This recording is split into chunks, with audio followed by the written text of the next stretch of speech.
His work bridges the gap between the research and the real-world clinical practices. Relapses, the attacks that people have, contribute very little to disability in MS. And actually, they don't predict disability at all outside the first 2 years. Yes, I don't like the term invisible because invisible means you can't see it. And I think we can see it. We just got to use better tools. When we're not asking or not measuring, so that becomes invisible. Even in people who don't have a diagnosis yet, asymptomatic, we can detect markers of smoldering disease. We also know in life that there are people who have, in retrospect, what we call benign MS. They get to old age with MS, with no disability, and they've been stable for years. If you take the MRI scans, and you do serial scans, you'll see accelerated brain volume loss, the brain shrinking a bit faster. It actually happens in everybody because aging causes that.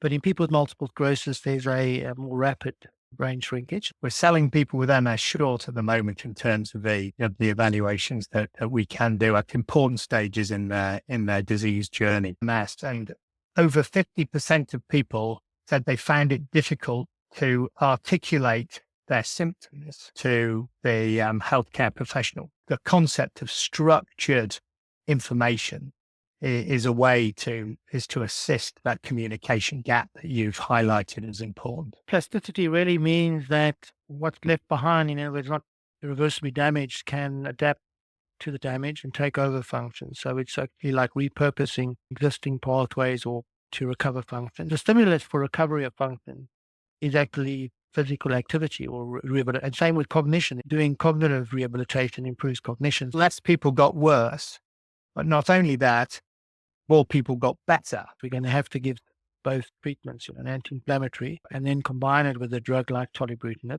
or sequence them. If you improve all the little things, exercise, diet, sleep, getting rid of drugs that are bad for your brain, and all this adds up. This is why we need to promote brain health as part of a strategy for treating MS. One size does not fit all. You really want to explore. Sometimes you do your own research and you try certain methods, and if it doesn't work, you go on to another one. But giving up too early is not reasonable. The future is bright overall, and we need more research to confirm this, and then we will be licensing these drugs and prescribing widely. I think we need to really consider a radical change in the way we deliver care. Care is way below the standards that clinicians would like to be able to deliver and know would be of benefit to people. So we have to reverse the way that we deliver care, I think, and make specialist care accessible to people. We're spending as much, if not more, money than those countries. And I think one of the reasons is that there's too much pressure at the touch point. Epstein-Barr virus, the virus that causes glandular fever or infectious mononucleosis, is necessary to develop MS. So people who don't have the virus don't get MS. Just treating the infection may actually reduce the risk of MS. Something happens during to the immune system that then primes it to develop MS in the future. Intermittent fasting is proven to be a wonderful approach to, it's actually anti-inflammatory.